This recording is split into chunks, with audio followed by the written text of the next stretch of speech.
Buenas tardes amigos, bienvenidos a su programa Platicando con TVA esta tarde de lunes, y pues nos levantamos con la noticia de que hoy resulta que por cálculos matemáticos hoy es el día más triste del año.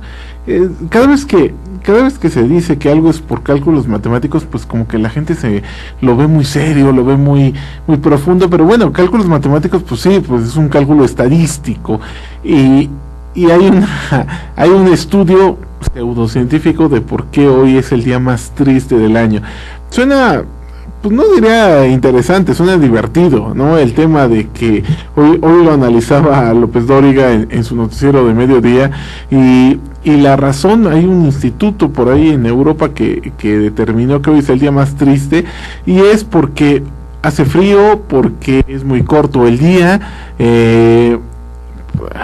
amaneció más tarde, anochece más temprano, les digo, es muy frío, luego resulta que no es quincena, luego resulta que es lunes, y los lunes como que la gente no le gusta mucho estar, y luego que los propósitos de año nuevo ya se están extinguiendo, ya la gente empezó a incumplir los propósitos de año nuevo, o ya se olvidó de ellos, y esos son los argumentos para decir, en forma estadística, sacan todos los días del año y ven que el que tiene más variables negativas es este día. Hoy, o este lunes, resulta que es el peor día, este 19 de enero.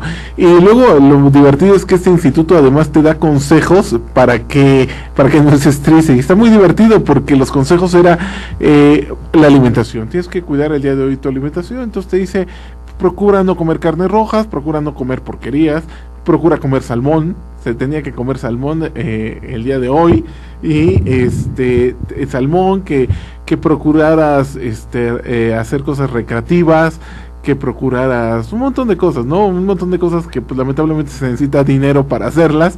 Entonces, pues si ya tienes dinero para comer hoy salmón, pues ya yo creo que no hay tantas posibilidades de que estés deprimido. Pero bueno, pero venía una serie de consejos. Bueno, es algo divertido. Entonces ya lo saben, ¿no? Si hoy se sintió triste, si hoy se sintió deprimido, pues es achacable a que hoy es el día más triste del año. Y pues ya volviendo a la realidad, a la triste realidad, pues Gerardo Gutiérrez Candiani, el presidente del Consejo Coordinador Empresarial, pues dice lo que todos sabemos, lo que todos sabemos, y los políticos tienen pavor de decir que estamos ante un daño histórico. No por el tema de los 43 desaparecidos de Ayotzinapa, pues es una tragedia, es terrible, pero no, ¿qué está causando el gran daño? El gran daño es que, sobre pretexto de esos chicos, de esos estudiantes, porque estaban inscritos en una escuela, de esos chicos, resulta que al amparo de esa tragedia, pues hay grupos de delincuentes, porque no hay otra palabra para llamarlos, de delincuentes que están haciendo desmanes, destrozos a grados impresionantes, a grados nunca antes vistos. La agresión que sufrió nuestro ejército la semana pasada de un grupo de delincuentes que intentaba entrar a un cuartel, al cuartel de Iguala, pues no tenía precedentes en nuestra historia. Y la reacción del gobierno es aún peor. El que el gobierno diga, después de esa agresión a nuestro ejército, que el Estado diga, bueno, pues ahora los voy a dejar entrar. Va a dejar entrar a los manifestantes, a los delincuentes, pues no son manifestantes, va a dejar entrar a los delincuentes al cuartel. Y entonces, ¿qué significa eso? Que van a entrar a buscar a los chicos. ¿Por qué? Porque tienen pruebas de que probablemente el ejército los tiene. ¿Y cuáles son las pruebas? Bueno, pues lo dice en forma muy interesante Carlos Marín en un editorial de Milenio la semana pasada. ¿Cuál es la prueba? Que un maestro de la UNAM dice que le late que a lo mejor podría ser el ejército o algún incinerador privado. Esas son las pruebas que tienen, y quieren entrar al cuartel a buscar a los chicos. ¿Y qué van a hacer? Pues les van a abrir las puertas y ellos van a decir, bueno, aquí no están. Y entonces, ¿dónde los van a buscar? Los van a buscar en las paredes, los van a buscar en los sótanos, y luego los señores quieren buscarlo no solamente en el cuartel de Iguala, quieren buscarlo en todos los cuarteles de Guerrero, pero no solo eso, lo quieren buscar en todos los cuarteles del país. Quieren entrar a los cuarteles de nuestro ejército en todo el país. ¿Para qué? Pues para ver qué defensas tiene el ejército. Estamos ante una situación de ingobernabilidad donde cada día se deteriora más el Estado de Derecho, donde estos individuos hacen lo que quieren ya. Y hablando de eso, bueno, pues la impunidad no viene solamente de ellos, la impunidad también viene de los políticos. ¿Y cuál es la impunidad? Poder hacer lo que quieras, poder dejar botado el trabajo. ¿Se acuerda lo que usted le dice al pequeño, a su hijo, de que no puedes dejar las cosas tiradas, no puedes dejar los juguetes tirados, no puedes hacer esto? Pues olvídelo, porque igual y su hijo llega a ser delegado y puede hacer lo que quiera, puede dejar tirado el trabajo como hicieron los delegados. Resulta que tenemos 16 delegaciones en la Ciudad de México y de las 16 delegaciones, 14 delegados dejan su puesto de trabajo. Abandonan el trabajo. ¿Y por qué? Pues por algo muy fácil, porque los señores se van a lanzar de diputados, porque algo tendrá de maravillosa la política, que se lanzan por eso, se lanzan para servir al país. Y entonces resulta que los señores dejan botado el trabajo porque ya quieren otro. ¿Se acuerdan lo que le decía usted a su hijo de que no dejes, está con un juguete y ya quiere otro y todavía no termina de jugar con uno? Pues ya olvídelo, porque a lo mejor llega a ser delegado y los delegados hacen esto y hacen de esto su forma de vida. Renunciaron 14 y 13 se van a ir por a buscar una nominación para diputados. Y usted dirá, ¿por qué si eran 14 se lanzan 13? Pues muy fácil, porque el otro, el 14, el señor de Iztapalapa, pues resulta que tiene un problema muy serio, ¿no? Por el accidente automovilístico que tuvo en esa camionetota, y pues hay signos de corrupción, de tráfico de influencias, entonces por eso el señor no se lanza, porque si pudiera, se lanzaría. Y bueno, pues ya pasemos a lo que es nuestro programa de hoy, aprovechando que estamos en un día muy triste. Perdieron los Pumas ayer, entonces es todavía más triste, pero tenemos a alguien, bueno, ya, no tengo que presentarlo, ¿verdad? Estamos de casa. Mi querido Luis, socio de la firma de TVIA, y ajonjolí de todos los moles. Así es, aquí a la orden. Aprendiz de todo y maestro de nada. Exactamente. Por eso el señor quiere ser corredor público. Exactamente. Para seguir en esa misma línea. Exacto. Entonces, bueno, pues hoy vamos a platicar en los minutos que nos quedan, vamos a platicar de un tema, pues si estamos hablando de situaciones terribles, pues sigamos, ¿no? Aprovechando que es el día más triste, sigamos hablando de tragedias, y vamos a hablar de lo que está ocurriendo, en cuanto a ese cuestionamiento a la libertad, ¿no? Y pues pongamos el contexto. ¿Qué ocurrió? El pasado 7 de enero, ustedes lo saben, ocurrió el peor atentado terrorista en Francia, el peor atentado desde el 61, cuando existía todo este conflicto con Argelia y la organización del ejército secreto atacó un tren.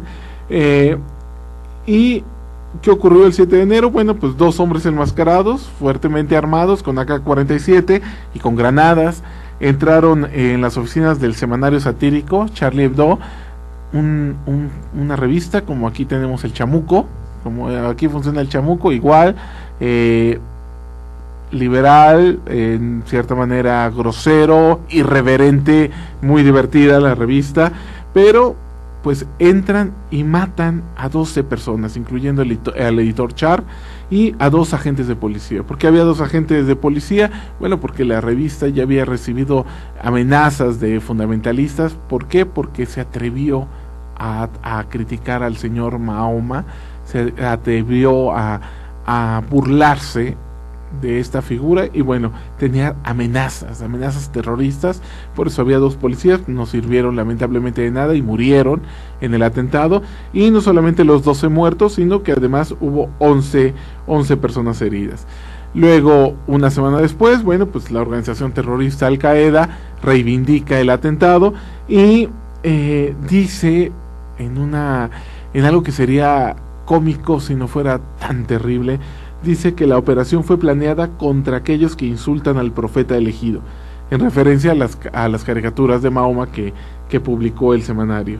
Y pues en esa situación estamos, y el mundo, mi querido Luis, Occidente se está cuestionando hasta qué punto debemos permitir la libertad para que los terroristas desarrollen, porque se han desarrollado gracias al amparo de la libertad de Occidente, o hasta qué punto hay que limitar a los terroristas, limitar a sus ideas, limitar las páginas de internet que frecuentan, limitar los viajes al extranjero por parte de chicos que van a grupos radicales, que viajan a grupos radicales, viajan a visitar a grupos radicales en países como Irán, Irak y Arabia Saudí, Yemen.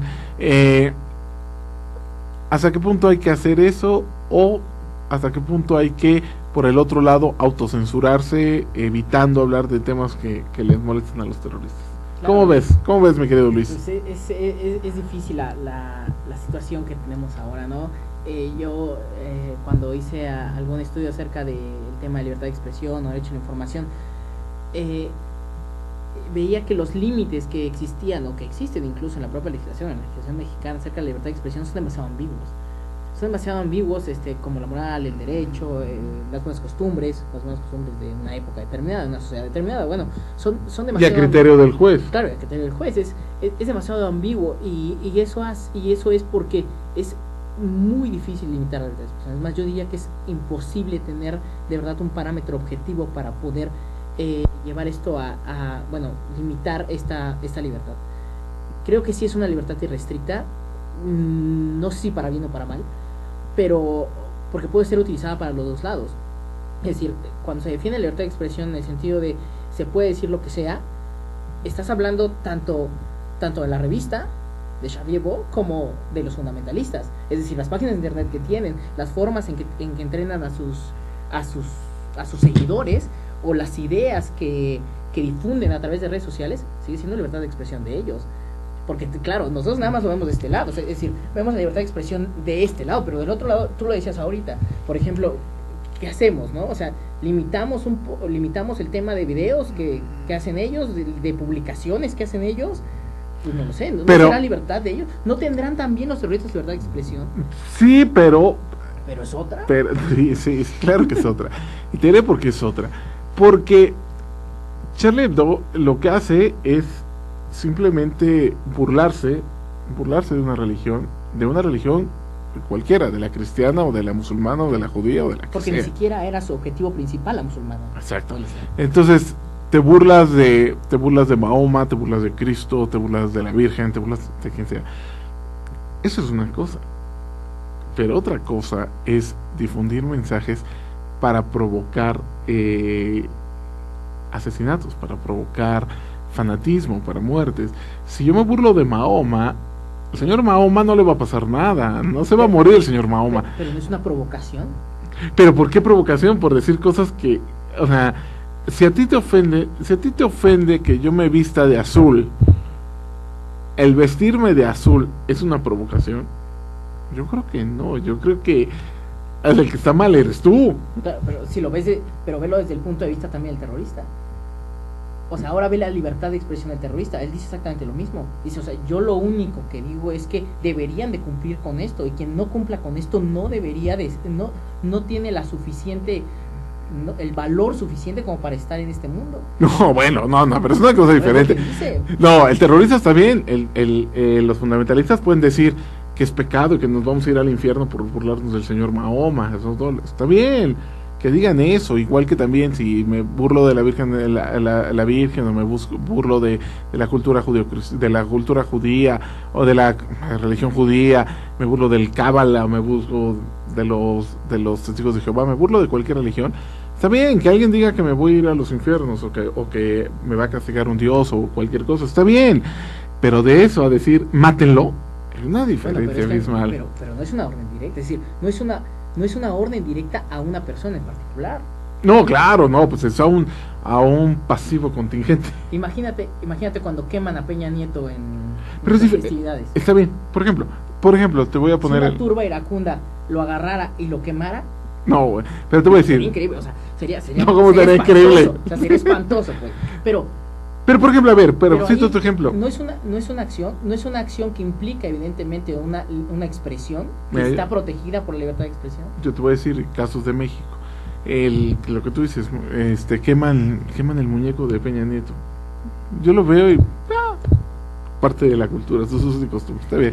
Pero, y luego veo otro que me encantan en redes sociales, tú lo has visto, de Peña Nieto no es mi presidente. Me encanta el de, Sí, claro. wow, a partir de hoy Peña Nieto no es mi presidente, lo amo. O sea, No vivo en México. exacto, no es mi presidente, y ya, pum. Y que Peña Nieto, tal. Le escriben un tweet, Peña Nieto, tal, un insulto. O sea, ahí es la pregunta, ¿en serio, neta, crees que el presidente te está leyendo y que el presidente dice, oh Dios, ya me ofendió Esto me lleva. Juanito se metió con mi mamá, Dios, o que digan, o muy bonito de Peña renuncia, y ya juntan 8 millones de firmas, 20 millones de firmas de que Peña renuncia. A mí me parecen bien, a mí me parecen divertidos, no me parecen nada. Claro, si alguien mañana dice, ¿y qué pasa? Por ejemplo, estos tipos de lo que platicábamos al principio de la CETEC y todo eso de vamos a quemar y vamos a matar y vamos a hacer algo. Eso es diferente, eso es terrorismo. Sí, claro, pero cuando lo estás haciendo, es decir, los dos me queda clarísimo que son terroristas. O sea, los dos que llegaron ahí son terroristas, me queda clarísimo. Pero en redes sociales, igual que en redes sociales en Occidente, en redes sociales del Islam, o bueno, del fundamentalismo, porque no necesariamente es el Islam, ni los musulmanes, porque tampoco podemos generalizar. Pero el tema de los fundamentalistas también en redes sociales, también es gente que está en una cafetería. Sí, defendiendo a capa y espada, pero que tampoco está metido, o sea, que tampoco trae una AK-47. No necesariamente. No, pero sí, pero no necesariamente. Y esos también tienen libertad de expresión. ¿Esos qué les hacemos? Sí, pero cuando dices, no es lo mismo burlarte de algo a azuzar a que maten algo. Por ejemplo, ahorita me acabo de acordar, cuando fue el tema de León Toral, cuando mató a Álvaro Obregón, al padre Pro se le acusaba de azuzar, de haberlo influenciado en las confesiones. O sea, yo creo que sí hay una diferencia abismal entre burlarte de temas religiosos y el incitar. Pero es que el incitar es lo mismo, es decir, el tema de provocar, el tema de que sea una provocación es algo demasiado ambiguo. Alguien me decía, por ejemplo, o por ejemplo lo que decía el Papa, ¿no? Decía, es que también pues se burlan de su fe, saben que es algo sagrado, o sea, como de la religión, de eso no se metan. Sí, claro, pero velo, claro, pues él lo decía porque dice, pues es que la religión es sagrada, o sea, pues no claro, bueno. Sí, claro, pues es el Santo Padre, ¿qué va a decir? No que diga, no, sí, que se burlen, o sea, obviamente, no tiene que decir, sí, está mal que se burlen. Pero fue desafortunado su comentario, sí, del Papa. Por supuesto, fue desafortunado, pero lo que dijo, lo que se tomó de eso es justamente eso, no te puedes meter con la religión. Ajá, entonces ¿con qué no te puedes meter? ¿Con qué no y con qué sí? Porque además, si hay alguien, imagínate que yo soy, no lo soy, pero imagínate que yo soy un adorador de Peña Nieto, pero al nivel de fanatismo. Si alguien agarra y saca una caricatura en contra de él, claro que me lo puedo ir, deja tú a golpes, voy a incendio el periódico. Y entonces, esos mismos que justifican esto, justificarían lo mío. O sea, porque sería exactamente lo mismo. Mira, es que cuando tú llegas a ese extremo de fanatismo, en decir, no puedes hablar de esto porque puedes provocar una reacción, yo lo platicaba con unos amigos y decían, es que claro, es que si tú realizas un comentario de ese tipo, esperas una reacción. Le digo, sí, por supuesto, pero esperas una reacción, o sea, una burla del otro. O sea, yo en mi psique, pues no concibo que si yo me burlo de alguien va a agarrar una pistola y me va a dar un balazo. Claro, pero hoy en México, por ejemplo, yo te cuento, por ejemplo, en Cuernavaca, que yo visito mucho, yo no toco el claxon. Y la verdad es que no toco el claxon porque sé que de verdad no sé quién está ahí enfrente, que capaz que por tocarle el claxon agarra, se baja y mete un balazo. Claro, pero está mal. ¿Y tú crees? Claro, por supuesto, es pésimo, es aberrante. ¿Cómo podemos vivir en un estado así? ¿De acuerdo? Tú eres prudente y está bien, pero no podemos permitir que eso se mantenga. Claro, pero es que si sigues la misma línea de pensamiento, dices que tú lo provocas, ¿para qué le pitas? Exacto, pero si ya los conoces, ¿para qué les? Si ya sabes dónde estás, que estás en Cuernavaca, quién sabe quién es el cuate que está adelante, ¿para qué les pitas? Claro. Imagínate que hemos llegado. Claro, el fracaso del Estado de Derecho, pero exacto, pero no podemos caer ahí. Pero efectivamente, como tú dices, a ver, entonces no hay que provocarlos en su religión. Ok, entonces hay una religión, para no meternos en el tema de decir qué religiones, pero bueno, exacto. Hay una religión que está en contra de la transfusión sanguínea. Okay.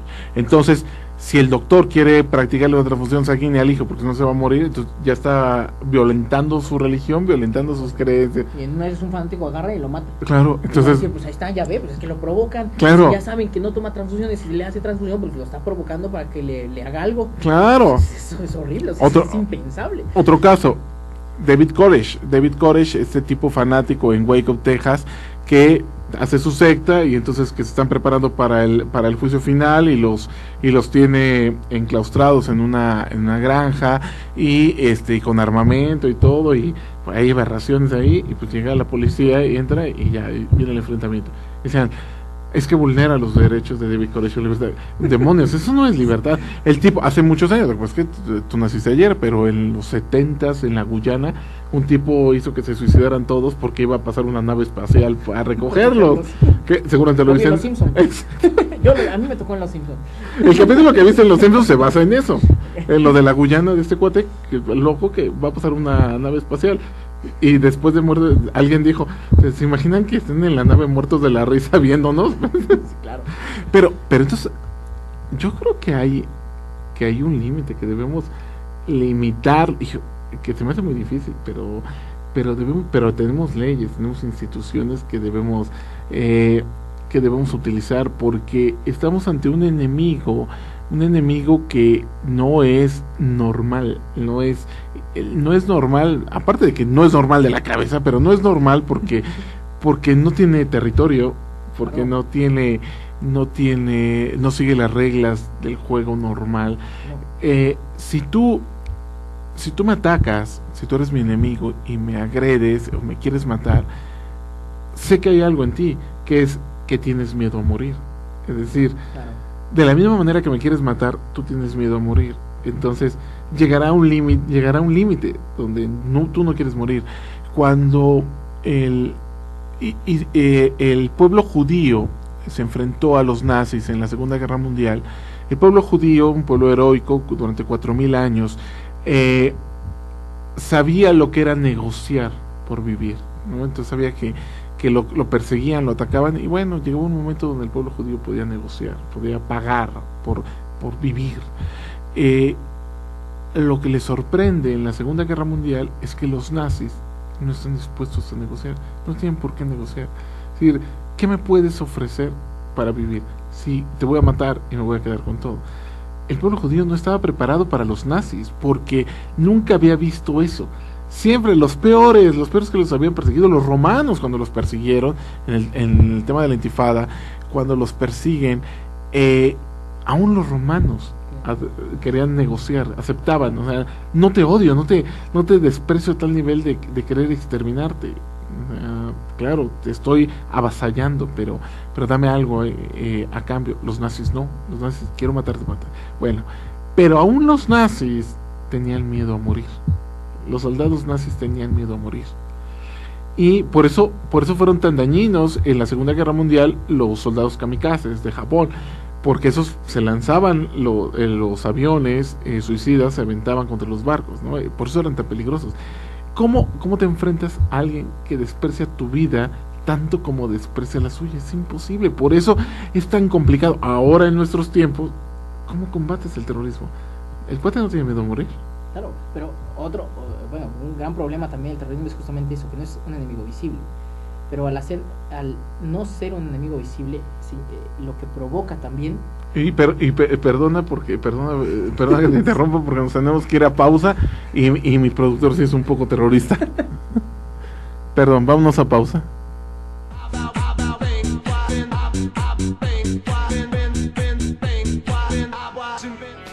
En Deiman contamos con 3 centros de distribución en México, ubicados en las ciudades de Guadalajara, Puebla y México. Distribuimos al interior de los Estados Unidos por medio de un centro de distribución ubicado en la ciudad de El Paso, Texas. Atendemos Centro y Sudamérica con apoyo de nuestro centro de distribución en Lima, Perú.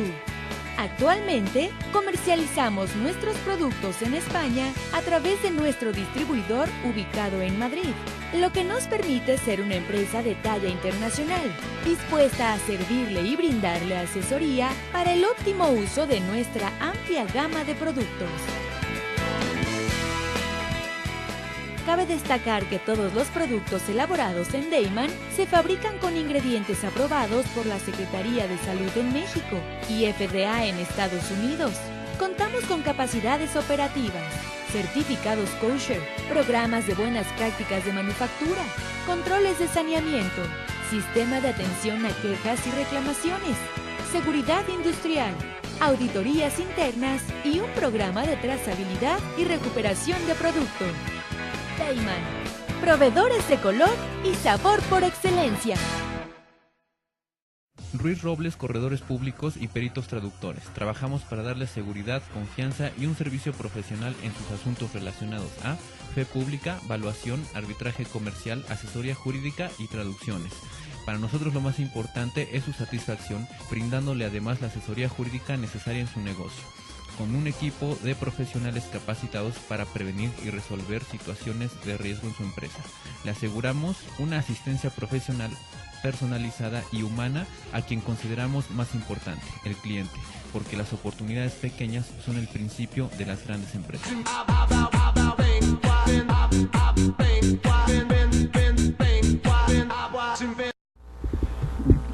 Amigos, ya estamos aquí de regreso. Ya el productor ya me regañó por no haber ido a pausa. Nada, no es cierto. Sigamos platicando. A ver, entonces, estamos diciendo, no es visible ese enemigo. Claro, no es un enemigo visible, estoy totalmente de acuerdo, pero eso provoca también en Occidente que cualquiera se vuelva un enemigo. Es que está en tu casa. Lo que han llamado también el islamofobia, ¿no? Es decir, el condenar a todo el islam, o condenar a todos los musulmanes a que ellos defienden esa postura del propio terrorista. Entonces, de repente se hace una lucha encarnada contra quien sea que sea musulmán, o contra quien sea que profese el islam. Y triunfan los terroristas porque se vuelve un círculo vicioso, por porque supuesto. Entonces el musulmán se siente rechazado y entonces es más fácil que sea captado por estos grupos. Por supuesto, es muy fácil ahora sí que comprar el discurso del fundamentalista cuando dice, ves, lo que te está haciendo Occidente es justamente eso, condenarte sin siquiera preguntarte, sin siquiera conocerte, por el simple hecho de que tú defiendes o tú profesas una religión distinta a la de ellos. Claro, pero es que sí, estoy de acuerdo contigo, pero claro, hay un absurdo de, claro, pero tú lo mataste, o sea, quien provoca esto, quien provoca que me odien eres tú. Claro, por supuesto, pero claro, ya no haces el círculo, o sea, claro que sí, pero no haces el círculo completo, es que, claro, pero es que no soy solo yo, o sea, ellos son los que nos condenan a nosotros. Estaba leyendo, por ejemplo, a un filósofo de esos que me gustan, ya sabes, medio rojo, medio chiste, por ahí va, ¿no? Es esloveno, se llama... Esloveno, es Slavoj Žižek, ¿ok? El cuate pensaba y justamente analizaba el caso de Charlie Hebdo, ¿no? Y decía, mira, en momentos de shock como estos, en donde hay un suceso que conmociona, dice, una postura de coraje o de valentía es empezar a pensar y no reaccionar nada más, ¿no? Como sucedió en la mayoría de los casos. La verdad es que después del suceso de los terroristas, bueno, salieron redes sociales, salieron opiniones, salieron artículos de gente que primero ni conocía la revista, luego no sabía que existía por ahí una caricatura de Mahoma y se acabó, sabía que fueron terroristas seguramente islámicos, no sabía ahorita porque ya Al Qaeda reivindicó el ataque, pero la verdad es que antes no sabían quién era.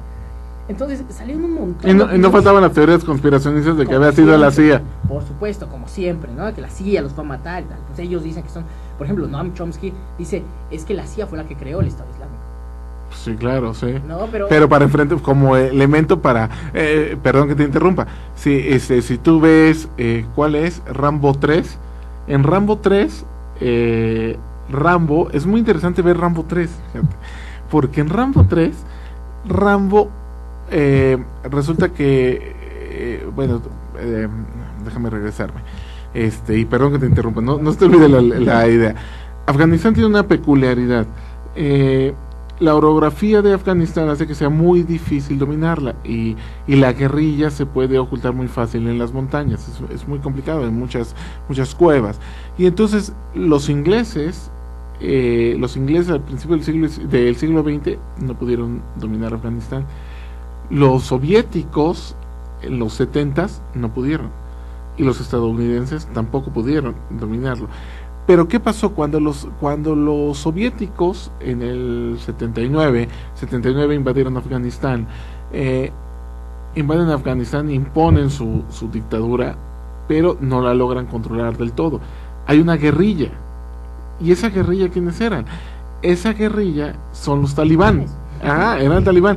Y de hecho en la película Rambo se une a los talibán y lucha del lado de los talibán, y se unen a ellos contra los soviéticos. Y bueno, ya en la película pues, solito Rambo con 3 pelados talibán derrota a todo el ejército rojo, y tampoco dañes nuestro mobiliario, por favor. Entonces daña nuestro se deshace del ejército rojo, pero está del lado de los talibán. Por supuesto. Ajá, entonces claro, lo que pasa es que cuando corres a los soviéticos, donde se van los soviéticos, pues resulta que esos que apoyaste se voltean.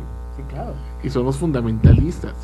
Y tú les enseñaste básicamente a combatir, a pelear, a tal, les diste entrenamiento y todo para deshacerte de los soviéticos. Es muy interesante porque Hollywood generalmente siempre utiliza al enemigo de moda o al enemigo actual de Estados Unidos, ¿no? Antes eran los soviéticos, de repente ahora son los chinos, de repente son los coreanos, y pues así te vas, ¿no?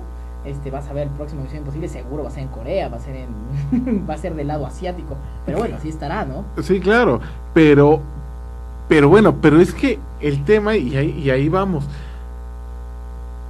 ¿por qué odian? ¿Por qué esos terroristas islámicos odian?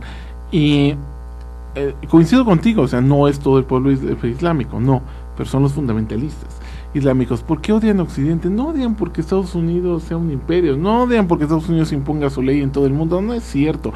Odian porque odian a Occidente, y Estados Unidos es la cara visible de Occidente, la cara más fuerte, pero odian a Occidente, odian nuestra libertad, siendo que ellos se desarrollan en nuestra libertad, porque quienes los oprimen, quienes los tienen en la pobreza, no es Occidente, son sus propios gobernantes. En Arabia Saudita, un país tan rico, ¿por qué viven en la pobreza? Por Estados Unidos. ¿Qué tiene que ver ahí? El problema es que son los poderosos los que los oprimen. ¿Y dónde se desarrollan los terroristas? En Occidente. ¿Y por qué se desarrollan? Gracias a nuestra libertad, gracias a las libertades que tienen en Occidente, gracias a la educación que tienen en Occidente, gracias a los recursos económicos que tienen en Occidente, gracias a eso se desarrollan. Entonces, son incomprensibles realmente, porque gracias a Occidente se desarrolla. Pero esa es justo una de las preguntas muy interesantes y que también hace Slavoj, ¿no? Dice, ¿por qué odian? Él dice que odian porque envidian las libertades de Occidente. Digo eso de explicación, yo no estoy tan de acuerdo con el tema, pero bueno. No sé si las envidian o le temen. Exacto, pero le temen a la libertad. Pero lo que él dice es que las envidian, y esa envidia genera ese odio, porque atrás de ese combate a Occidente está la envidia de por qué ellos tienen eso y yo no. Entiendas en términos de libertad, en términos económicos, en términos de lo que sea, ¿no?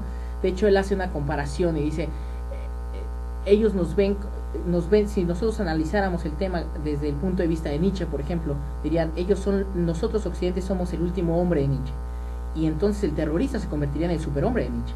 ¿Y por qué? Porque el último hombre está aquí, tranquilo, acumulando bienes materiales, acumulando bienes culturales, nada más, y dejando pasar todo, ¿no? Sin tomar riesgos, sin tomar nada, ni tomar una causa trascendental en su vida. Simplemente vive por vivir, por acumular, y se acabó. No tiene una causa final por la cual vivir. Ese es Occidente, es el último hombre, ¿no? Materialismo total. Que despreciaba Nietzsche, ¿no? Y de pronto dice, pero el superhombre no, el superhombre se arriesga, el superhombre no vive de bienes materiales, sino busca una causa final para vivir, pues, ¿no? Un motivo determinante de su vida. Dice, pues si volteas nada más, digo, tú a los terroristas, pero un fundamentalista dice, bueno, pues ese seguro tiene una causa, no solo para vivir, sino también para morir, porque él no muere por desprecio a su propia vida, él muere por amor a su propia vida, porque él cree que muriendo sirve un fin superior. Bueno, esa es la justificación, digo, una cosa es compartirlo, otra cosa es hay otras religiones, no voy a hablar de religiones, pero hay otras religiones donde lo mismo, el fanatismo es igual, donde una de sus representantes decía, muero porque no muero. Claro. Es exactamente, afortunadamente no ponía bombas, pero bien podría, pero es la misma idea de muero porque no muero. Pero ahora yo te diré, yo lo veo más simple, es el tema del fanatismo islámico. Pensemos en cómo ha evolucionado el pueblo árabe.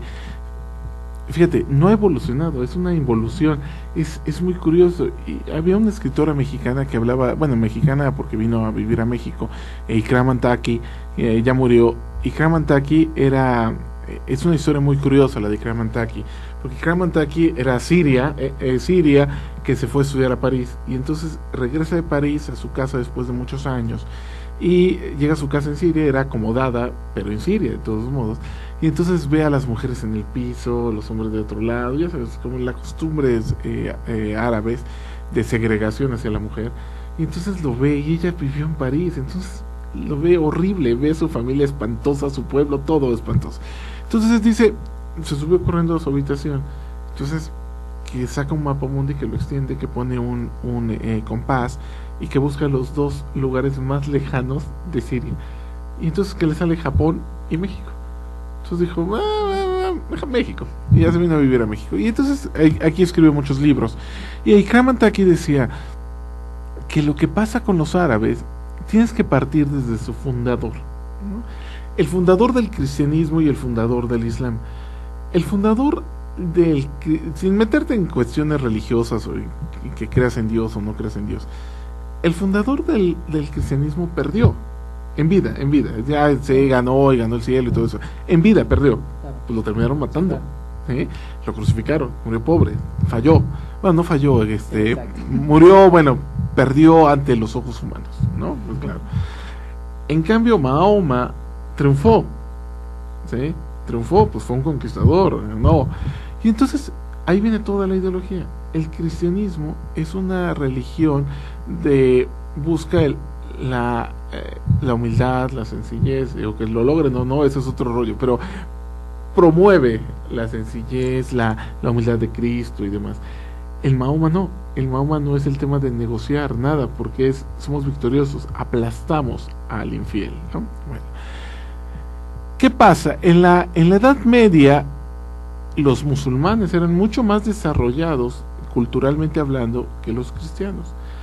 De hecho, pues, las palabras como alberca, aljibe, almohada empiezan con al, porque ellos tenían los desarrollos tecnológicos. Eran más limpios, más tolerantes, más cultos. Por ejemplo, en Andalucía actualmente, en Córdoba, pues se juntaban los judíos, musulmanes y cristianos, y los musulmanes eran los más avanzados, simplemente las matemáticas, todo ese desarrollo, la álgebra.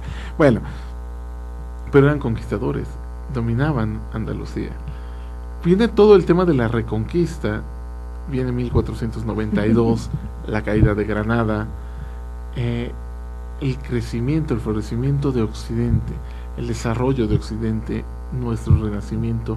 Ellos no tienen renacimiento. Nosotros encontramos que algo estábamos haciendo mal, un camino lo estábamos siguiendo mal, y entonces por eso tuvimos un renacimiento. Volvimos a las bases, es decir, espérate, a ver, volvamos a los griegos y a los romanos, encontremos las respuestas, y las encontramos nuestras respuestas. Tuvimos una revolución francesa, tuvimos una ilustración, tuvimos un desarrollo cultural de Occidente, y en cambio los musulmanes van perdiendo guerras y demás, y en lugar de entrar al raciocinio, a la reflexión, a la crítica de decir, oigan, pues ¿qué estamos haciendo mal? Como si lo tuvo Occidente, ellos dicen, no, lo que pasa es que nos apartamos del Corán, nos apartamos de Mahoma, y entonces por eso se vuelven fanáticos. Por eso los de ahora son fanáticos, los de la Edad Media no lo eran. Claro, pero es que hay un tema fundamental. Yo platicaba con un conocido que considero ahora un amigo justamente de Oman. ¿De Oman? De Oman. Ah, de Oman. Ajá, y él era un practicante del Islam. ¿Tienes un amigo de Oman? Sí. Wow. y él me decía, lo que pasa, el tema del Corán es algo muy peculiar, porque el tema del Corán viene directamente de Alá, o sea, de su Dios. Es decir, viene dictado al profeta de parte de su Dios. No es como la Biblia. O sea, no es igual, porque en la Biblia no tenemos... No, sí, la primera parte sí. Sí, claro, el Viejo Testamento, ¿no? Nuestro Nuevo Testamento, ¿no? Pero nuestro Viejo Testamento sí era la palabra de Dios, que era terrible, ¿no? Pero bueno, así era, ¿no? Se lo dictaron a Moisés, ¿sí? Exactamente. Pero no. Se lo dictaron y entonces era la palabra de Dios. Ya con el Nuevo dijeron, bueno, sí decíamos eso, pero no era tan el Dios de los cristianos se hizo mayor y se volvió buena onda. Exactamente, se volvió buena. Antes era muy terrible. De pronto ya se volvió más tolerante, más buena onda, más adecuado al tiempo, ¿no? Sí, exacto. Que igual les pasó, ¿no? Digo, cada quien creerá lo que sí, cada quien tiene, ajá. Pero pero con ellos no, con ellos cuando solo tienes el Corán, y el Corán se ha transmitido de generación en generación, porque además se ha transmitido vía oral, porque el profeta no escribía, no sabía leer ni escribir. Entonces lo que hizo es que aprendió de memoria la palabra de Alá, la transmitió a los demás lo aprendieron de memoria, y es por eso que todos los practicantes del Islam aprenden el Corán de memoria, porque la única forma de aprenderlo es de memoria, porque no, o sea, sí existe escrito, claro, lo pueden consultar, pero no hay un escrito primigenio del Corán. Eso ocasiona que cuando alguien quiere tratar de razonar o de hablar o de tocar este tema, es muy difícil, porque nos apartamos cuando él dice, es que Dios dice. Yo platicaba con él y le dije, es que tú y yo compartimos muchos valores que son muy similares. Digo, pero mi problema fundamental contigo es que cuando tú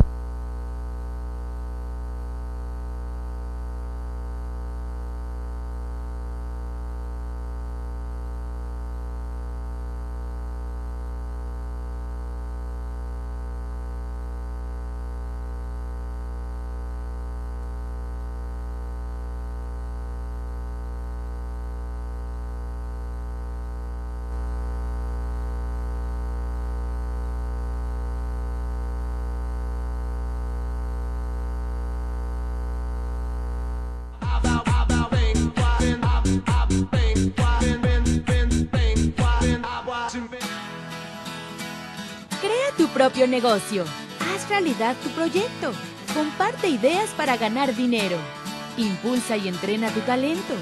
Procura emprendimientos rentables y con futuro. Empieza hoy. Dayman, la receta del éxito. Dayman, por más de 7 décadas y con presencia en más de 9 países, se ha consolidado exitosamente como una empresa que desarrolla, fabrica y distribuye colorantes, saborizantes y productos alimenticios por excelencia. Nuestros productos abastecen a una amplia industria dedicada al manejo de alimentos micro, pequeña y de media a grande escala, ya que estos cumplen con altos estándares de calidad a nivel nacional e internacional y están elaborados para satisfacer las necesidades del mercado y gustos de nuestros consumidores. Nuestro principal objetivo es brindar un producto de calidad que nos permita mantener la lealtad de nuestros clientes y consumidores, excediendo sus expectativas de servicio. En Dayman desarrollamos la creatividad e impulsamos al máximo nuevos negocios. Dayman, proveedores de color y sabor por excelencia. Con Trujillo Betanzos y Asociados, tus proyectos están en buenas manos. Trujillo Betanzos y Asociados te ofrece servicios de fe pública en materia mercantil, asesoría legal, contable, fiscal y de negocios, litigio civil y mercantil, evaluación y asesoría financiera y área académica. Porque nuestros clientes son nuestros mejores amigos.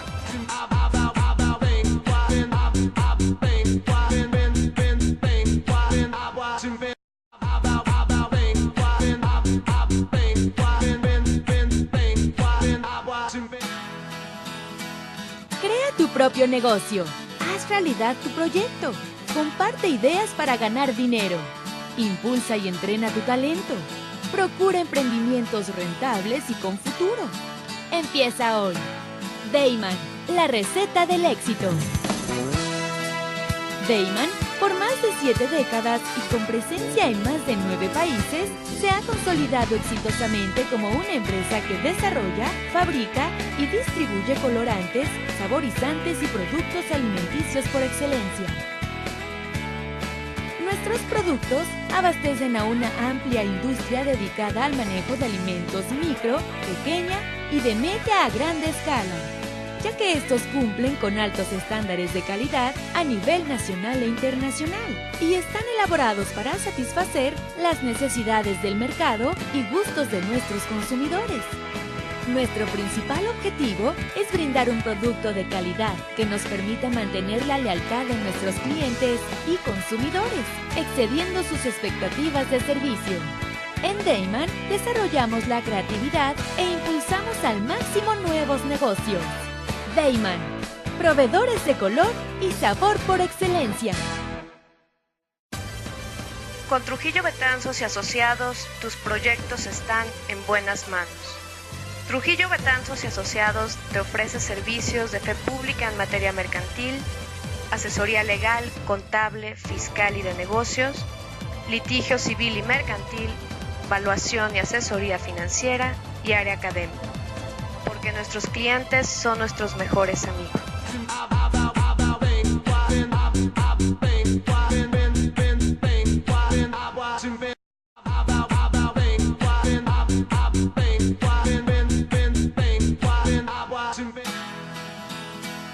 Crea tu propio negocio. Haz realidad tu proyecto. Comparte ideas para ganar dinero. Impulsa y entrena tu talento. Procura emprendimientos rentables y con futuro. Empieza hoy.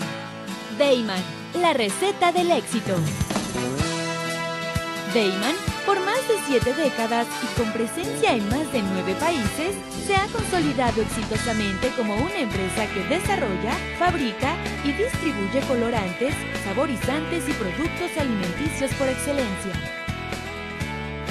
Nuestros productos abastecen a una amplia industria dedicada al manejo de alimentos micro, pequeña y de media a grande escala, ya que estos cumplen con altos estándares de calidad a nivel nacional e internacional y están elaborados para satisfacer las necesidades del mercado y gustos de nuestros consumidores. Nuestro principal objetivo es brindar un producto de calidad que nos permita mantener la lealtad de nuestros clientes y consumidores, excediendo sus expectativas de servicio. En Dayman desarrollamos la creatividad e impulsamos al máximo nuevos negocios. Dayman, proveedores de color y sabor por excelencia. Con Trujillo Betanzos y Asociados, tus proyectos están en buenas manos. Trujillo Betanzos y Asociados te ofrece servicios de fe pública en materia mercantil, asesoría legal, contable, fiscal y de negocios, litigio civil y mercantil, evaluación y asesoría financiera y área académica, porque nuestros clientes son nuestros mejores amigos.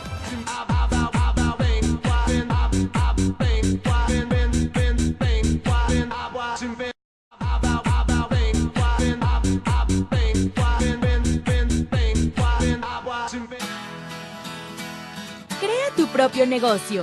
Haz realidad tu proyecto. Comparte ideas para ganar dinero. Impulsa y entrena tu talento. Procura emprendimientos rentables y con futuro. Empieza hoy. Dayman, la receta del éxito.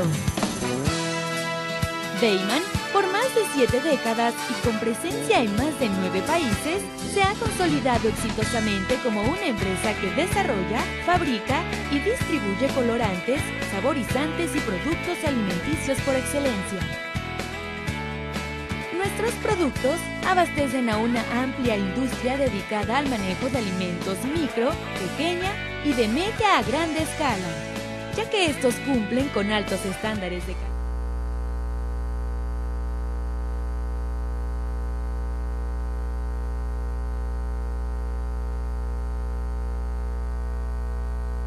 Del tiempo.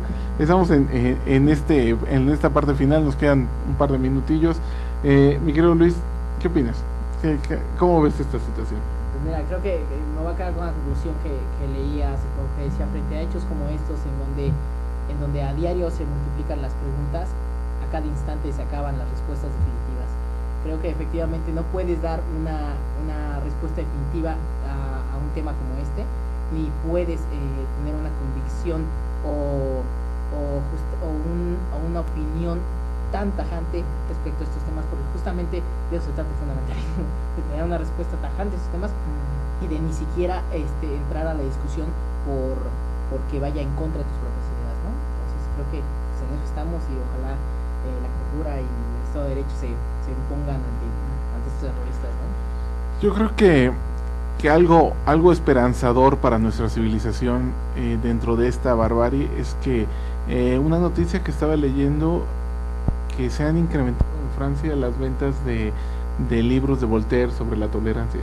Wow, Francia es de los países más cultos que hay, y ante esta, si fuera otro país, pienso en el nuestro, pienso en Estados Unidos, igual la gente estaría comprando armamento en este momento. Dicen que entre más se lee, menos se dispara, ojalá sea cierto. pero en Francia está comprando a Voltaire, su tratado sobre la tolerancia. Y algo creo que opinemos de una manera o de otra, con matices o no, creo que en algo todos estaremos de acuerdo, que Fukuyama no tenía razón en el sentido de que el final de la historia, ¿no? Todavía hay mucho por escribir, la historia no ha terminado, hay mucho por escribir. Fukuyama decía que la democracia, que cuando llegara la democracia de todos los países, o a la mayoría de los países, los conflictos forzosamente tienen que terminar, y parece que no. Parece que no era así, pero bueno.